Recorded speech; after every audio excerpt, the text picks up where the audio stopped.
මේ සමග ජන බලවේගයේ ආර්ථික මඟ පෙන්වන්න හැටියටනේ.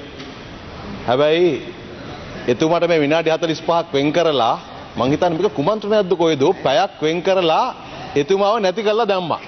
ආයි මෙතනින් එහාට මං හිතන්නේ ආර්ථිකය ගැන කතා කරන්න ඔබතුමාට අවස්ථාවක් නොදෙන තරමටම කවුරු හරි කුමන්ත්‍රණයක් කරා ඒක ඉස්සෙල්ලා හොයලා බලන්න. ඒ මොකද අපිටත් හොඳයි අතන අපිට පුළුවන්කම තිබ්බනම් අපිත් කාලේ දෙනවා. දැන් හොඳයි මේ. ඒ කියන්නේ එතුමා වගේ කෙනෙක්වත් කරකෝල අතාරින්න පුළුවන් තරමට මේ අයවැය හැදුවා කියලා කියන්නේ මේ රට හොඳට මිදිලට යනවා කියන එක තමයි. දැන් බලන්න මම කියන්නේ මේ අසරණ භාවයේ කොච්චරද කියනවනම් මම අහගෙන එතුමා කියනවා මේ අර මහජන බැංකුවේ ගොඩනැගිල්ල ඉදිකිරීමේ වංචාවක් උනාය කියලා ඒකේ අධ්‍යක්ෂවරේ කාට හරි කියලා ඒ කියපු කෙනා හර්ෂසිල මන්ත්‍රීතුමාට කිව්වහම එතුමා ඒක පාර්ලිමේන්තුව කියනවා. එහෙමනේ.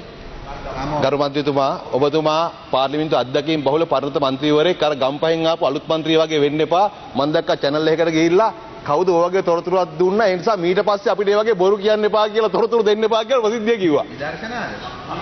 ප්‍රසාද්. ඊට පස්සේ ඔබතුමාට තේරෙන්න පුළුවන් නිසා මං අහගෙන ඉස්සෙල්ලම කතාව පටන් ගත්තේ ඔබතුමා මේ ආණ්ඩුව විසින් ආර්ථිකය ස්ථාවර කරා ඒකට ගරුත්වයක් ලබා දීලා. හැබැයි ටිකක් දුර යනකොට ඒ ස්ථාවර කතා පැත්තක තබලා අර ඇඟ ඇතුලේ තිබුණු සතා මතුවෙලා පටන් ගත්තා මේකට ආණ්ඩුව ක්‍රෙඩිට් දෙන්න බෑ අරක මේක කියලා. මං දන්නවා වෙච්ච වැඩේ මොකද්ද කියලා.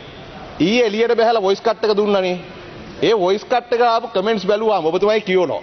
ඒ කමෙන්ට්ස් වල තනි කර තිබුණේ මේ අයවැය විවේචනය කිරීම ගැන එතුමාට බැනලා.